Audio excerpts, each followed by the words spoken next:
Listen, alcohol is just out in 2024. There is a rising trend of going alcohol-free or being sober curious, and alcohol, the truth is, it's just bad for you and can famously impair your sex life. So if you're looking for another way to unwind, relax, or just have fun, I cannot recommend Via's THC gummies enough. Via has gummies for every occasion. Whether it's to improve your sleep, I love their sleep gummies. I take them everywhere. Your mood or your focus. They even have an aphrodisiac gummy called High Love to boost my arousal levels. High Love has a unique blend of cannabinoids and aphrodisiac exotic herbs that are known for their libido enhancing effects. So I've been using Via for a while now, and I absolutely love them. They're a super trusted company. They use premium hemp, natural ingredients, and they're known for their premium indoor THCA flower. All their products are made here in the US. They got quick and discreet shipping to all 50 states, so you can all enjoy them, not to worry. And also super affordable. So head over to viahemp.com and use code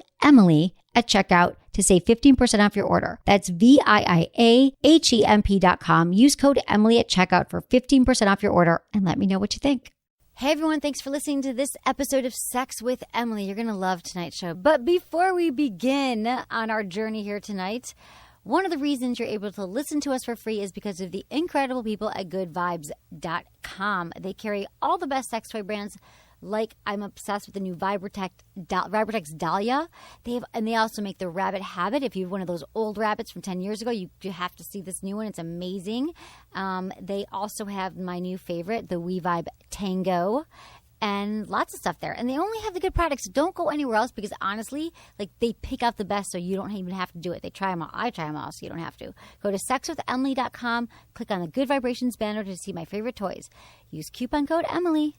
That's at Good Vibes. Go to my website, sexwithemily.com. Click on the banner. Look into his eyes. They're the eyes of a man obsessed by sex.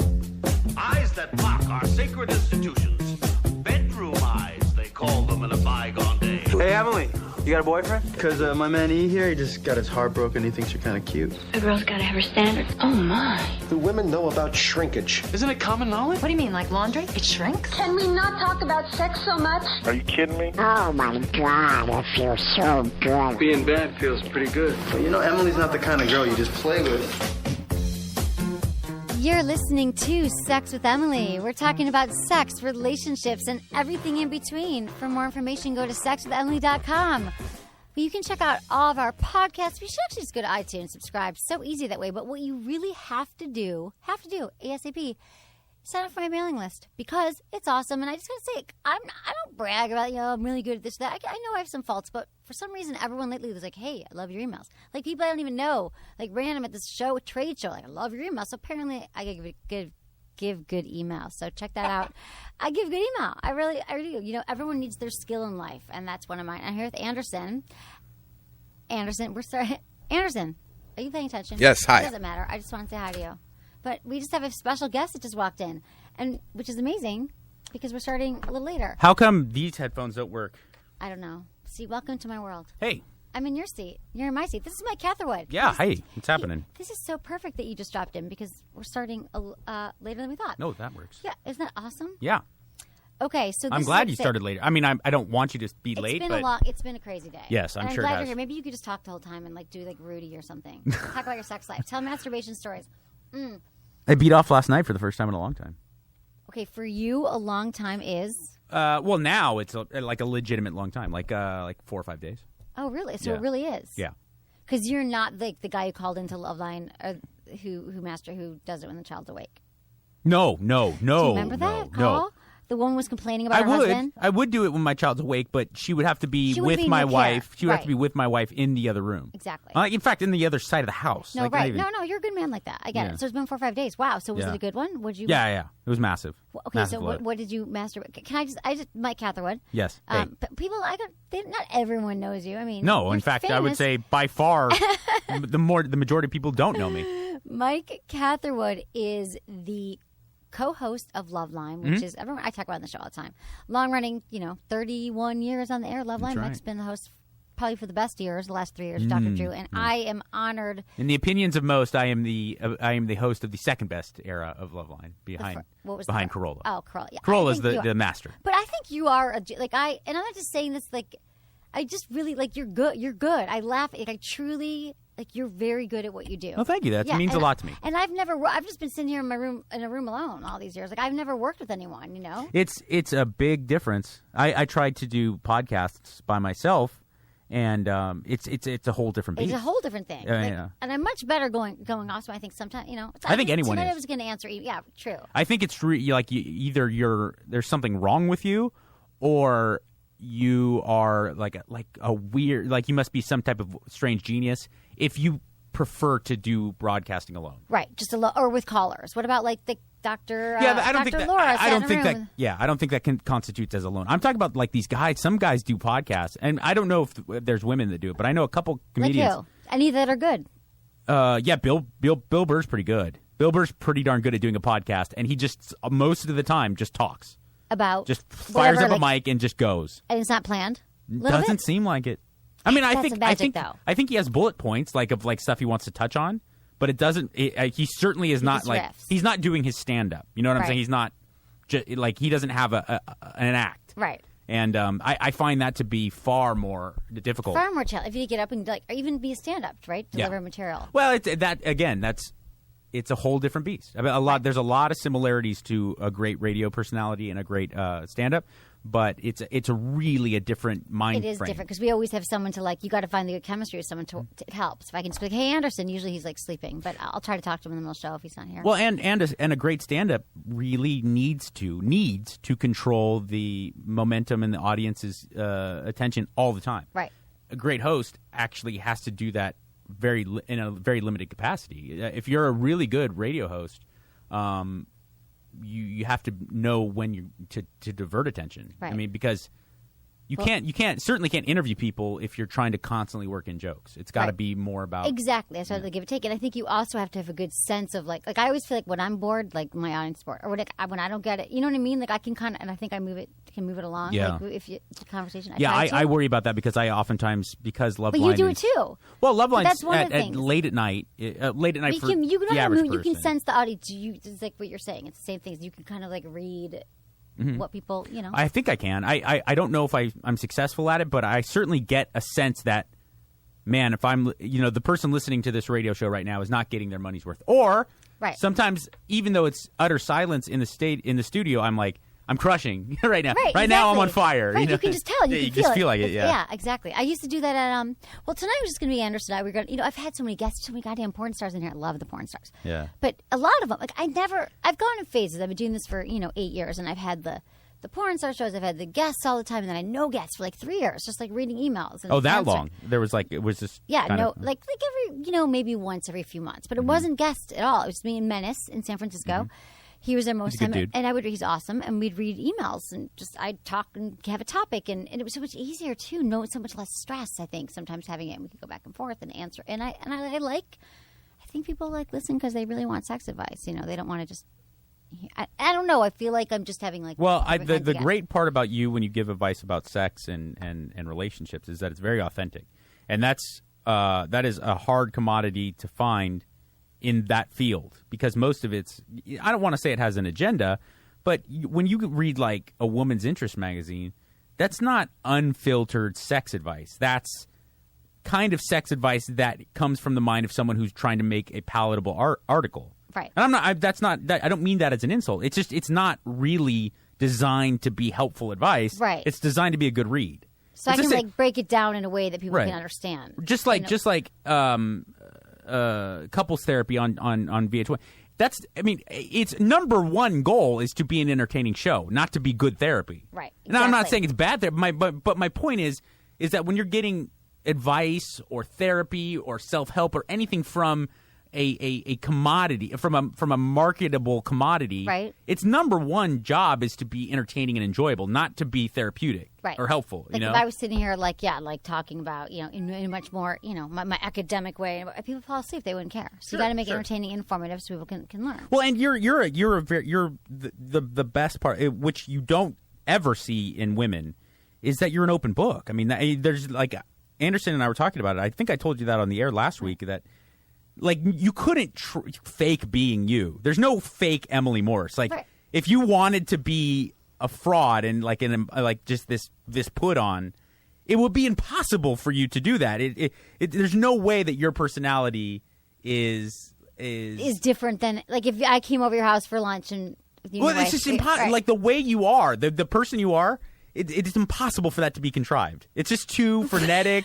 It's just too unique and like unfilled. You know, it's too raw. There's no possibility that it's. See, and I feel like I hold back. Like maybe I should reveal more, but you just mean no, because there's a fine line. And no, you know, there is. When I started my show, I was like, do I tell everything? Do I not? Now it is a fine line. Drew and I's friend Jason Ellis. I think you met him. Yeah. He's the master at that because I think when he started his radio show. He was so open. He was such an open book that it got to the point where he became an exhibitionist. You know, it's like I'm going to go so far in the I'm going to expose myself to that then it got to the point where he was and it's a fine line. Now he's gotten so good at like being very vulnerable and open about certain things, but understanding when to pull it back. I have to I have to listen. I've never heard his show, which I don't consume a lot of other media actually, which is on the list of things to do. But I liked. I mean, it's true. Like even when I started my show, I was thinking, God, at the beginning, like I was worried so much about the litmus test of the right. How to know how much. And then I'm like, well, if I talk about who I slept with last night, then I'm just like the girl. Then I got to keep raising the bar. Oh, last night I slept with this guy. I'm not going to share that much, but you know. And now it's just I am who I am. Yeah, it's weird too because like I. Yeah. I've given up on that. On what? On like wondering whether I'm sharing too much. No, this is when I first like lied. Yeah. Now I'm like you were saying, it's funny that you say that. Like no one else could be me, like authentic, but I feel that way about you, and that's why, right? Do you think? No, you think you're not? Like, are you different when you're? I don't know. No, I definitely think there's I look, everybody is turned up a notch when they're on the air. There's no right for sure. In fact, people tell me I sound better on the air. They're like, you really sound like you. Like I remember my ex-boyfriend the first time I was on the air in San Francisco. He called after he heard it, and he was like, "You're much more articulate. You finish your sentences or get on the radio." Like I think sometimes I'm better when you hang out with me. Like I'm happier. Stutter or something. I'm happier when I'm on the air. Me too. Yeah. And then I leave here. I'm like, oh, then just like coming down the whole time. So, I mean, I think that makes me a little bit more likable. Is that when I'm on the air I'm happier. So I think so too. What is it that okay? I don't know what the show. We have to go back to what you were masturbating to. Because you're doing what you're passionate about. Right. I mean, exactly. It's very, and I'm not one of these guys that like, hey man, find what you're passionate about. And no, because sometimes you're 5'4" and white and you're passionate about basketball. So I'm not from the school where it's like always follow your passion. That's it. No, sometimes you need to have your passion as a hobby and you follow what's reasonable and practical. Live to work or work to live. When your skill sets and your like way of life aligns with what you're passionate about, that's a damn good reason to be very happy. Right. And I feel like you and I are two people who do that. We get to do it. You're right. And that will actually. Oh God, I'm going to tell you this first, and then I have to go back to something I was going to tell you about your Mini Cooper commercial and your Mini Cooper. So I always thought, and this is my thing, a lot of women, men, but they graduate from college or wherever, and they think, I'm going to find, my goal in life is to find the one, to find a partner to complete me and to have a life and get married and have children. And I was on the phone when I was walking in here. I was talking to my ex-girlfriend who was having like a meltdown, like, oh my God, I haven't met anyone yet. I need to stop trying to find the one because it's just mind-numbing. Exactly. It is when you're focused on that. It's true. Well, dating is a whole lot. Yeah, when you put out if she's desperate or if she's frustrated, whatever it is. She's frustrated. She's not desperate. But the point, but you know what I'm saying? Like, there's just so my thing was I have to find what I'm passionate about. It was never about. It was because my mom drilled into me that you have to never rely on a man to take care of you. So I figured, and my dad hated his job as a lawyer. So I figured, okay, I don't want to hate my job. I have to find my passion. So I kept working and working, like in politics and all these different places, until I was on the radio. And at first, I didn't even know. Like it was like I was documenting and did the podcast the first night, and then I got a radio show. I was like in the studio, and I was like, this is it. I felt the first night I was in the radio was how I think it must feel when you fall in love and you think that you found the one. Yeah. Because I cared so much about the passion. Yeah, I mean, I could see that. I don't know. Like, that was like how I was oriented. I've never done a show like this in my life. I'm just talking about, like, my therapy, my way of getting to a place is funny. But, Mike, on the way over here, I heard a Mini Cooper commercial with you. Oh, yeah, yeah. And I thought it was funny because a lot of people don't know that Mike, he has dysmorphia. Like, I think a lot of men do. And I'm going to blame it on porn. Like, everyone blames everything on porn. Like, they're like, oh, my God, the traffic light's out. It must be porn. I mean, it doesn't seriously. help. But I think that men have seen so many penises now. And women with their vaginas. Women are getting labioplasty, with incredible numbers. But I think the fact that guys are seeing these huge cocks and they're like, I can't measure up. And you might have already had this thing about so he always talked about how he has a small penis. Yeah. And like I just don't believe it. And when we've been on Loveline, I'm like, we want people to call in. Like one woman, like you like tortured her with her desk, like an intern or something with her penis. But I just think that it's like the dysmorphia thing. So anyway, I thought, and then Michael just got a new Mini Cooper. He's one of his sponsors. I have a Mini Cooper too. They did not give it to me though. And I thought that's so funny because you're always making jokes like the guy in the Porsche probably has a small penis, but he has a Mini. So actually, people might think you have a large penis. Yeah, but it works opposite because they're like, no guy with a small penis. I have a Mini Cooper, and I love that. I really do. I'm not just saying that. I know, it's awesome, but I thought we never that was bonded. given to me. The I cars that I understand. purchased are all the biggest, I'm kidding, most I know. overwhelming horsepower fucking I know, that's why it's funny, though. gas-guzzling, ridiculous, small dick cars. So. I know. No, what I'm saying is, though, I get it. You didn't pick it, but it was funny in my mind, the mini. I know. I just wanted to share that with you. Okay, so you hadn't ejaculated in 4 days. Yeah. And tell me what you chose to watch. I watched... And where did you... Is it on your iPad? Yeah, on my iPhone. iPhone, okay. Yeah. The 6? Did you get the new one? No, just this one, whatever this one is. I'm like really a The Luddite. 6 that came out yesterday. No, You I know didn't if you get had that it. one. No. Okay, go ahead. So you go where? Where's your wife? I went to like the guest bathroom. The guest bathroom. Not the... Okay, and your wife's with the baby? The baby's sleeping? No, the baby is the baby's Mike asleep. has a new baby. Mm-hmm. Yeah. She's 6 months. 6 months. Yeah, Okay. a little under 6 months, yeah. Okay. She's in her crib in her bedroom. Okay. My wife's in our bedroom. And so we have a bathroom attached to our bedroom, but I opted to go to the bathroom like in the house. Now, does she know? Is your wife like, oh, Mike's going to the other bathroom? No, I mean, I think she would, except for 2 reasons. I don't think she has any clue. One, it was like 4 a.m. My wife's dead asleep. She's so tired from the baby constantly waking up. Okay, yeah. So she wasn't. I thought it was like 5 minutes ago before you got here. No. It was last night. Okay. It was like 4 a.m. So I use that bathroom so much because that's the bathroom I shit in. Okay, got it. Because I don't want to shit in the bathroom near our bedrooms to like. That's kind. Yeah. Right. Thank you. Yeah, that's sweet. So you went back there Yeah. with your phone. Yeah. That's all you need. Yeah. And then you sit in the toilet? I just want to understand the whole thing. Okay, you sit in the toilet. Yeah. Are you like going to bed? I put the seat down. Not Okay. not the seat. I put the seat cover down. And I sit on the toilet like an actual chair. Okay, but do you ever put a towel down? Because it's kind of cold, isn't it? No, well, this is what I do. I sit there, Uh-huh. and then I scroll through like YouPorn or Spankwire till I find a scene I like. Spankwire, I love it, yeah. So I find a scene I like. Then I start watching it, and then turn around, take my pants off, and put the seat back up so that I can shoot a load into the toilet. But are you standing then, so it goes Yeah. right into the toilet? I always jerk off standing. Always. Do most guys jerk off standing? No, I found most guys I would jerk like off. to know. He won't tell us. I guess most guys jerk off lying down. From Lying down. From what I've heard. But it's so much more efficient just to do it in the toilet. I tried once after Jim Jeffries, the comedian, was on here. He said, you don't understand what you're missing out on. It's like so much more comfortable. It is more comfortable. And I've spent my entire life jacking off standing in the up. bathroom? Yep. But Mostly. what about Mostly in the okay, but what about if you're in bed at night? You get I you get stand up. up. Back up. How did we not know that? Does everyone know this about you? I've said it on the air. Yeah, talked about it. Other airs. On Not this Loveline. air. On Loveline. Yeah, you're never on Okay, your wait. show. Sorry. Okay, so back up. So you're in bed, even it's tired. But you're like, I would imagine. That's stand exactly up what by the happened window? this last instance. I was kind of racing. I had a racing mind, but I really wanted to go to sleep. I was tired, but I wasn't sleepy. Right. And I was like, I bet you jerking off will help me go to sleep. And so I got up, went to the bathroom, and jerked off. So it just can't work for you lying down. So I just Do you can't, think yeah. it's because growing up in your home, like you could probably only do in the bathroom, you had Yep. brothers, sisters? That's totally the reason, I Right.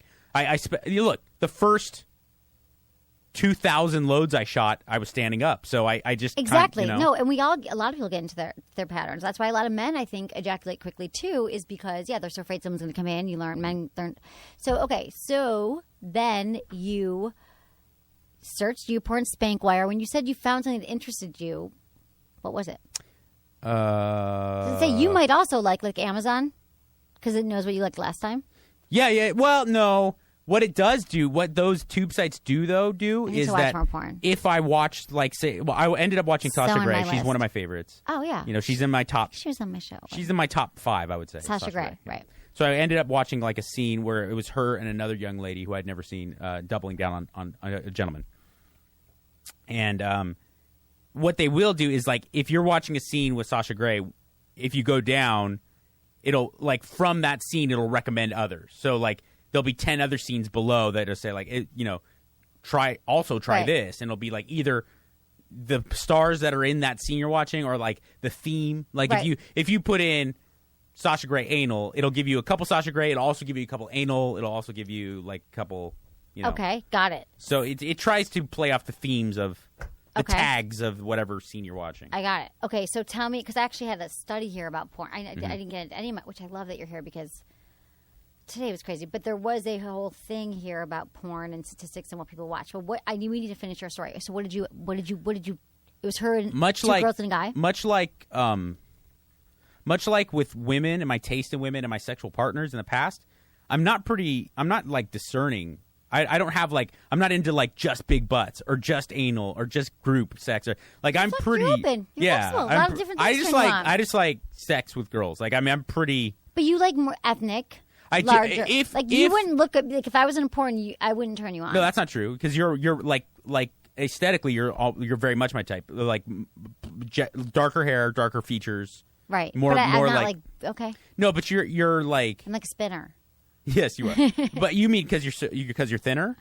No. Oh, I don't know. Yeah, short, thin. You're small. You're smaller than the average girl I would be into. Like most women I'm with are actually either taller than me or close to it. Right. But like the girl I was talking to, the girl I was in a relationship with, she was like 5'2". So I mean, I'm definitely. Right. So okay. I'm not like I said. And you did masturbate to me once, at least. Yes. You told me, which made me feel it was a compliment. Yeah. And I was also thinking about. Okay, wait, no, finish this. So because I was thinking today on the show, and when I was coming here, that it was funny how what? Okay, I'm like, what? Listen to me tonight. So I'm not going to go there. Okay, finish what you watched. Really, She was like, I'll tell you off there. Okay. It's one of those. Yeah. Okay. I watched this, like I said, it was Sasha Grey and some other young lady and a gentleman. And How quick? How long did it take? I blew a load pretty quickly.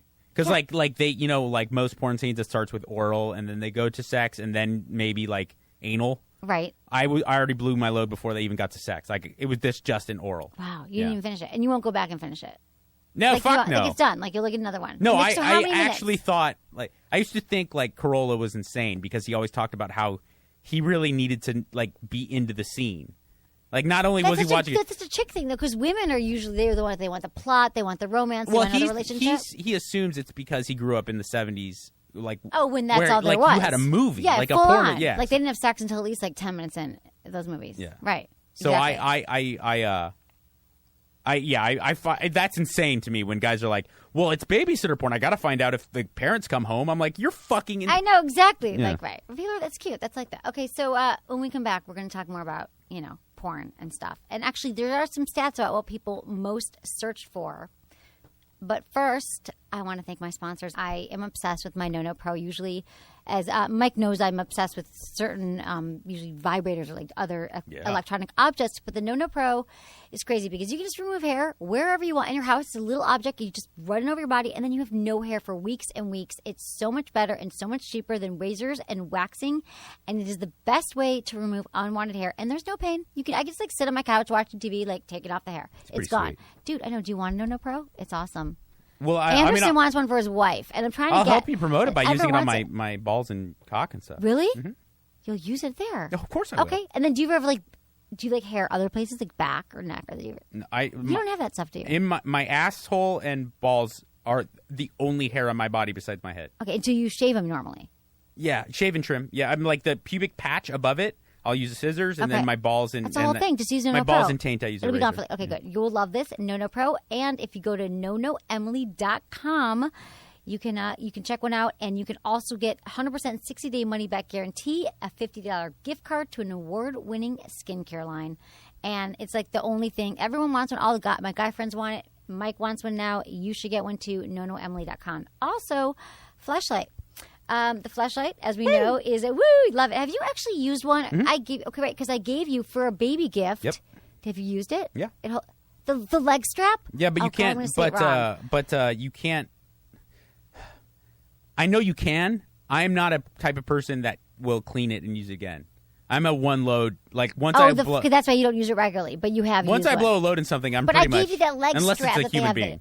Right, exactly. Yeah. No, I get it. It's hard to get it, but it's not. It comes in a little container. You No, can the clean it up. fleshlight's an excellent product. Did I'm it not just saying that. Did it feel? It feels like you're having sex. It's way better than masturbating. Like just with your hand. Right. And that comes from a guy who loves masturbation. Dude, that's all Mike talks about. And I feel like I knew everything about Mike's masturbation except for the fact now it stands. I can't look on the same. But anyway, it does. It is better than masturbation. You know, women, we've got 6,000 toys to choose from. You've got one. And you might as well try it out before you die. Because what if it's like the best sex you ever had? And then you're on your deathbed. And you're like, holy shit, I never tried this before. So check it out. Go to sexwithemily.com and click on the fleshlight banner. And buy a fleshlight there. You will love it. Okay, Yes. So what the hell? What were we doing? I'm so glad because I'm like, this show today was insane. And I was like, I have these emails. I'm going to read it and I am going to help you all. I was going to go off on a whole thing. Wait, first porn categories. This is the thing. You want But me they to were get? talking I'll about take a communication. guess. Okay. Are you talking about America It's just or the weird 'cause world? It's not. It had a graphic on here that's not coming up. But yeah, I'm talking about the most popular search categories It by looks like women. the Wi-Fi is being temperamental. Do you right agree? now. Okay, Yes. I'm having. So it's not your issue- fault. I've been having. That's what we started late. No Wi-Fi. Mm-hmm. Lesbian porn. Women mostly search for lesbian porn, with gay male porn coming in close second. Predictably, men's top categories favor both ends of the age spectrum. So, But I bet you MILF is more popular than teen. teen and MILFs number 1 and 2. Yeah. MILF second. But I thought we learned on the show, or some kind of other study came out a few weeks ago where it was all MILFs. So lesbian porn comes in at 6th on men's list. Guys are not typically into just girl on girl. I know. It's sweet. Don't get me wrong. It's awesome. Because you want to But be the. you want a dick there to kind of like use as point of reference. Like, do you like the gonzo porn where it's like you actually can't see the faces, or you don't mind seeing the guys? I don't mind it for the most part, but I do. I have dabbled in the POV. Yeah. Yeah. Because I feel like a lot of guys are like, I don't want to see another guy, another dick. But I if don't you could care. kind of pretend you're a dick, that's good. Okay, so surprisingly enough, women are also on the hunt for multi-partner scenarios with threesomes and gangbangs, including in the top 5 search videos. So, just so you know what people are searching for. I don't think that that's surprising. I don't find that surprising only in that a lot of porn viewing is escapism. I don't necessarily feel like these women are interested in gangbangs. It's just like, that's so different than your average day. You know, that's so different than your average sexual activity. And it's alluring because it's crazy. Being ravished Yeah. and cherished, and it can turn a lot of women on. I think a lot of fantasies, especially for women, no, they definitely doesn't mean because you have a fantasy that you want to act it out. It just means that you have a fantasy. But some things, like maybe a threesome or something, or why women have fantasies about being with so many men, or even like the rape fantasy, which doesn't mean you actually want to be raped.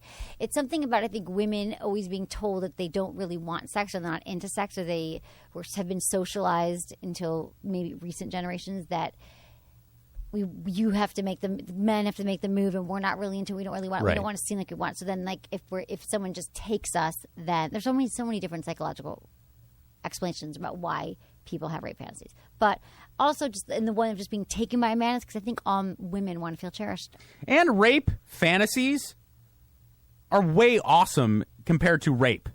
Oh yeah, You know what I'm saying? Like, no one wants to get raped. no one who looks like the guy in the rape fantasy is doing the raping. Exactly. So it's like, That's really why is it like sends rape bad fantasy. message. I always hate saying it because I feel like I have to explain it, but it's like she wants to get raped. She wants to be taken, because a lot of times I think that women, we all want to be friggin' cherished and loved. Right. And so I think what I was going to come in and say initially on the show tonight was that I was thinking about communication. And I always say, one of my things that I say is communication is a lubrication. Yeah. Right? Woo! Because couples have to, I was thinking about the best, people are asking me, I got an interview today about therapy and what kind of therapy do I follow, and what beliefs do I have about couples, and we're having this whole thing, and I just thought, because it's been bumming me out lately that I get all these emails from listeners, and we hear it all the time, that people, and I thought maybe I need to change the way I talk about it on my show, because I'm always saying, well, like, just talk to, for example, I'm not even going to read the email in front of me, and I guarantee you that either one of the partners is writing in saying that either her husband or a husband. Okay, Garrett. Okay, I'm just gonna look at the name. I bet you his wife. I bet you he wants her something crazy in the bedroom, and they haven't had sex for 3 years, and they have a kid who's 2, and they don't know what to do about it. Okay. Okay. So I might say to them, I think you guys really need to talk about it, and but here's the issue I felt is that nobody knows how to communicate, and it's not just that they can't communicate about sex; they're not communicating about anything in their relationship, like as well as they could. And I thought, well, maybe if I explain to people, demonstrate, rather than just saying, well, come up with your partner, because if they haven't even told their partner that they're upset that they, spent so much money on the credit card last month, they're certainly not going to say, hey, I've been wanting to try this fantasy. Like, there's communication issues all around, and we're not taught these skills until we're older, and a lot of people are never even taught them, right? Well, and I don't think that a lot of people take into consideration sexual stuff even when like until I don't it's a problem. like until it's on fire. No. I don't even think like when you talk to couples about communication, I don't even think they factor in the bedroom. Like I think they automatically think like the bills, the kids, future plans and stuff. Like they're not even thinking like, oh, and also what I want in the bedroom. Exactly. Well, right. Well, so I'm always telling people you got to communicate about what you want. But what I started to think was that they're not even think that that's the point. Is that they might, and maybe they could communicate about all these other things. But the bedroom thing is that there's no clear picture on how to do it. So to them, saying to their wife, this is what I want to try, is terrifying. Because when you get together with someone, sex is amazing at the beginning. There's nothing to goddamn talk about, right? Because every time you're together, you're having sex, 3-4 times at a time. Every time you see each other. Remember that? Like, in the first time you're with someone, and then it's that first time that you're together and you don't have sex. And you're like, okay, it's that part. And it probably happens like 6 months to a year and a half into a relationship typically. Don't you think at the beginning you have sex every single time and then it stops? Yeah. And it's weird though. There's always that day you're like, I'm okay, such a weird guy to ask that because like my relationships are so incredibly erratic as far as the relationships I have to draw reference from. Like it's either like I didn't have sex with her until 6 months in, or like what is this the first time we didn't have sex? Like there's girls that I didn't actually do anything else with but have sex. Right. And then there's like girls like my wife where I waited so long to have sex with my wife. Really? Why? I don't know. It just worked out that way. Did she put you off or you? I just kind of You wanted to wait 6 months? No, not really. I didn't want to wait. But she was like, let's take it slow? Literally 6 months. Yeah, like maybe like 3 months at least. Once a week? I have a really bad gauge of time, unless it happened last week. Okay. But it definitely over 3 months. That's really... Yeah, it was like 15 impressive. days. Yeah. That's so impressive. Oh, thank you. Yeah, and it wasn't like a conscious effort, and I don't think she was trying to wait. I think the big problem was with my wife and I is that she met me on Loveline. I know. She was a guest on Loveline. So she got a whole different impression of me than how I really am, especially in a romantic capacity. But after she met you, what do you mean? So she thought you'd be different, better? Because she met you. No, she thought I was like some big ladies' man. Like I was like totally going to throw on the moves. And so then when we went like 2 dates and I hadn't even really tried to kiss her, she's like, I wonder what's up with this guy. Like, what's he got up his sleeve? Like, either she said, I just assumed you were banging like 5 other girls. Which you probably were. No, not at that time. No, not at all. In fact, really, you had like a dry spell for like a week or something before you met her. I always assumed you were like banging chicks all the time in between your divorce and then. I was. Don't get me wrong. Between my 2 wives, I had ridiculous experiences. So what I'm saying is, but there was a dry spell when for I a met month? When I met my wife. You got to remember, but between me meeting my wife and actually going out on our first date, there was like a year. Shut up! Why was there a year? Didn't because she I had think no you were idea. hot, Yes, but I had no studio? idea she was interested in me. I had no clue. Did she like tweet you or something? Yeah, that's exactly what she did. Shut up! Yeah, she did it a year later. And then she emailed Ann too to like let me know that she had a great time and that she wanted to thank us and blah blah blah. So she tweeted you after the Loveline show, and you're like, "Thanks, you too," or you didn't even respond. That's exactly what I did. I was like, "Oh, I really enjoyed having you on the show." It was like a public tweet. But you got to understand, that happens with 9 out of 10 guests. Right. Okay. So I again, we have a lot of really beautiful girls that come in to promote their actresses or models, and they're promoting he's married something. to an actress, Bianca Kajlik, yeah. Kajlik. And she's famous. We have a lot of beautiful women come in here to promote it. Never in a million years did I assume that any of them wanted anything to do with me. They're here to they're doing their job. That's part of their job. Right, but you didn't feel like a chemistry right away. I felt a personal chemistry in that I got along with her very well. Right, okay, got it. So it took her a year after the tweet, and she's like, had she been following you? Had she been like kind of obsessed with you for a year? That's what she said, yeah. I didn't know that. I don't know any of this. She was obsessed with you, like tracking your tweets or Instagram. She said the second time I was on filling in for Regis on Live with Regis and Kelly, now Live with Michael and Kelly. Oh, that was your like. She said the second time I did it, she was like she had friends over to come watch with her and like was like into it. That is so cute. Yeah. So she had you were there on there for a week, right? And we just can't leave. I know during that period, that interim period, that year where my wife and I didn't talk or like didn't go on dates. Right. I was on Live with Regina Kelly all the time. I was like then. filling in all the Is it on YouTube? And then I was on Dance with the Stars in that period. I know. Wait, and that is my favorite period of your life. One of them, because he slept with everyone on Dancing with the Stars. Not everybody, but dude, an alarming amount. He didn't sleep with anyone from craft services.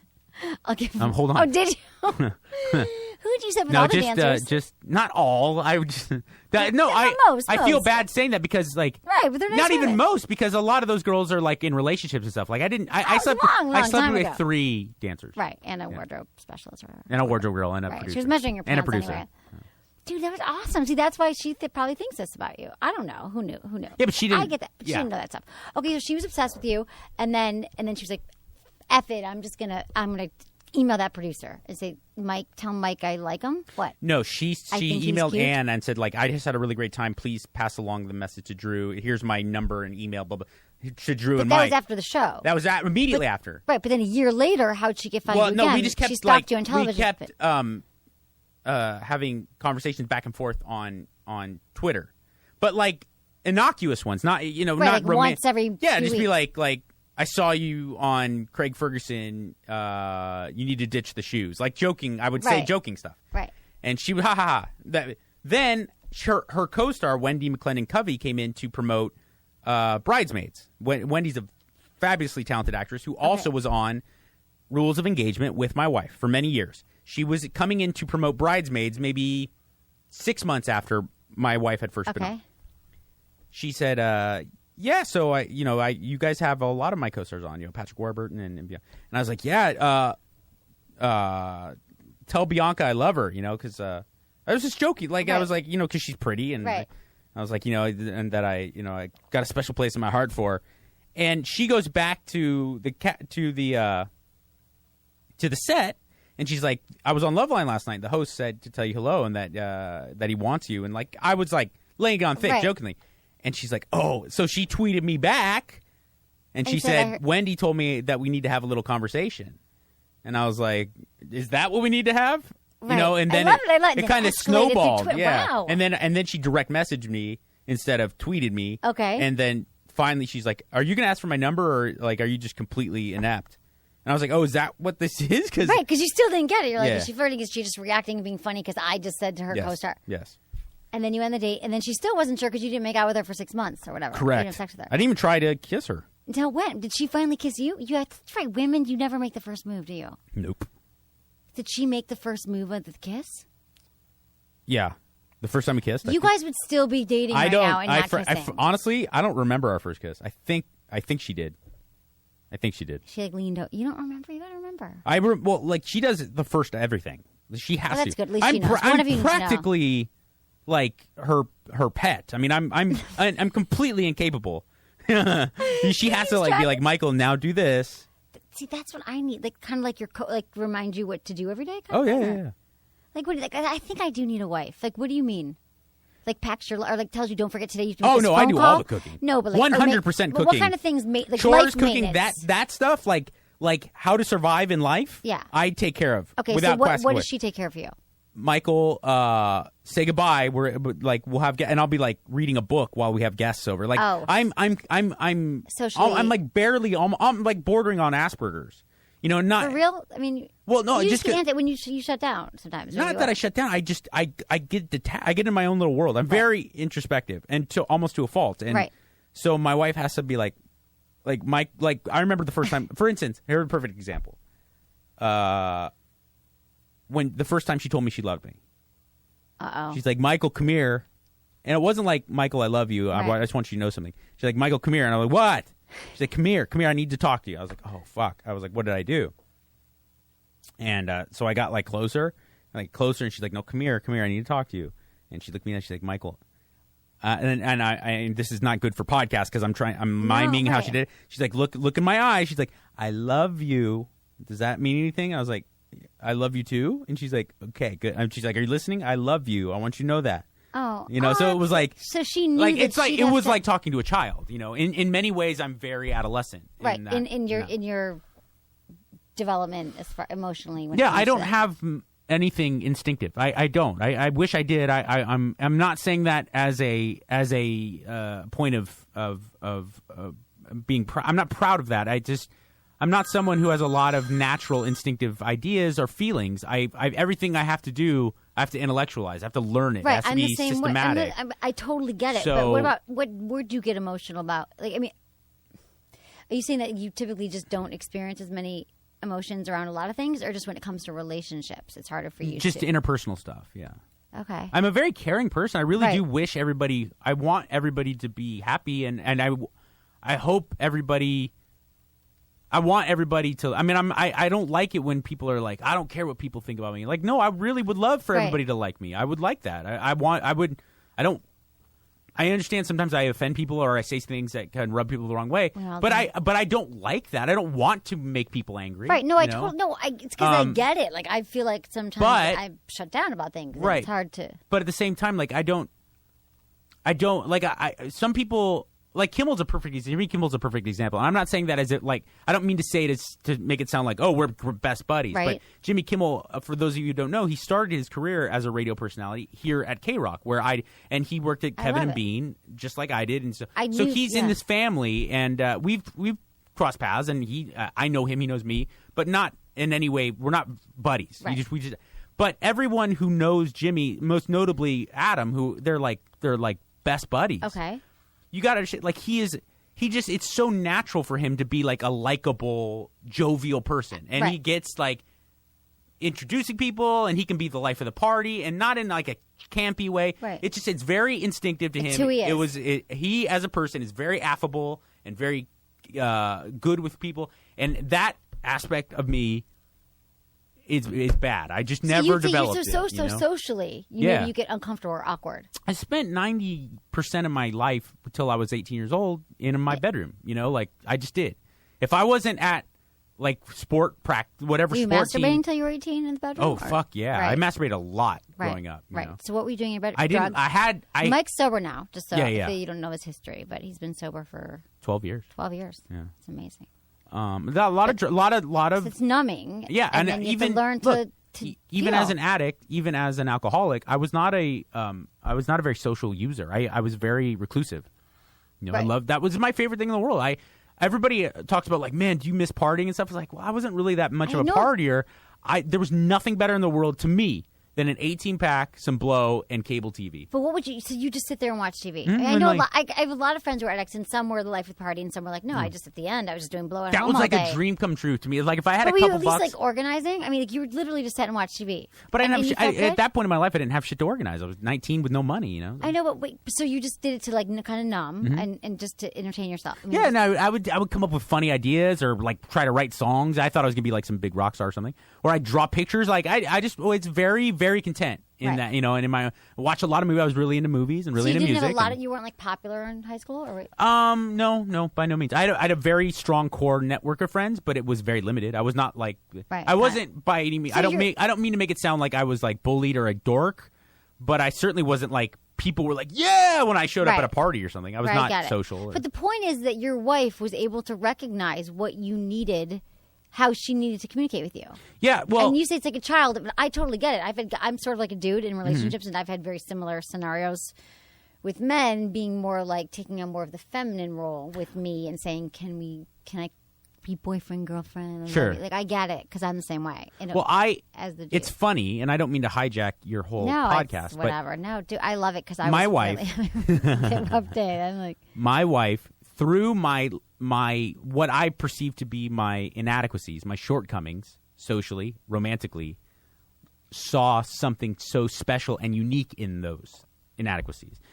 So what led to me being kind of shy and vulnerable and weird to other girls was what made my wife fall in love with me. Right, because she loved those things. It was attractive to her. It was sweet. It was. She saw you. It was like she loved. Yeah, she got you. Like that's what we want, right? All the things that we criticize ourselves for. You just want someone to love you the way you are. I remember like our second date, my wife's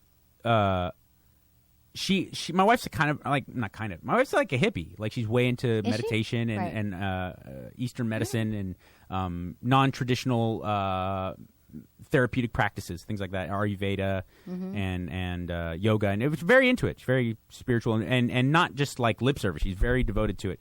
And I remember like on one of our dates, was like our second date, I think. She brought out this huge bag of pills to take with her meal. Vitamins. Yeah. Not like oxys. Yeah. Right. No, but they were like herbs and ashwagandha and turmeric. And she's like, I take this to and she was kind of embarrassed of it. I'm very natural. I wasn't trying to put on. I was like, "Oh, what's that? Tell me about like all that." Because you truly are. And I was like, "Oh, that's kind of cool." What? And I didn't at the time know what Ayurveda was, which is ancient Indian medicine. And I asked her, "What is that?" And she told me. And then I said, "Oh, please explain." And I was sincerely very interested. Right. And she said at that moment, because she had been going on so many dates with other guys and stuff, where that was like something she had to like almost hide, and when she did expose it to them, they were so kind of judgmental, silently probably. judging her taking these, like a capsule pill of turmeric. It sounds dumb. She's like, that's when I knew like you were different and special, and I was appealing to me. See, it's these little moments. Yeah, it's so true. I love it because I could totally see guys being like, oh yeah, you're heavy, but you are actually curious about people, and you are actually into health and fitness and all that stuff. And then that night.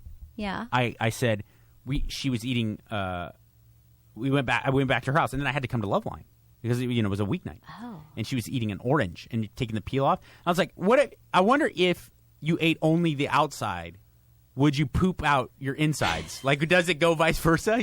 Because like." Right. If you ate an orange peel, would you? Yeah. Right. And she's like, "What? Like this guy's what a weird." You talked about poop. That was the first. Yeah. Date? On the first date, you talked about poop. Yeah, because I listen. Interesting. Because Mike talks about poop all the freaking time. Here's me in a nutshell. Yeah. Is I put a lot of effort and focus and thought into stupid stuff. Right. Like I'm not trying to solve the world's problems. Right. I'm thinking about what if you ate the outside of right. oranges like, really, exclusively. Right. You weren't trying to would you gross poop her out your insides? Totally. I love it. Okay, we got to go, apparently. Thanks, Mike Catherwood, for being on the show. It's always a pleasure. Follow Michael on everything. Yeah. At Mike Catherwood, yes. On both Twitter and Instagram. And Instagram. Do that. Thank you for joining us. Thank you, Anderson. And thanks everyone for listening to Sex with Emily. Was it good for you? Email me, feedback@sexwithemily.com.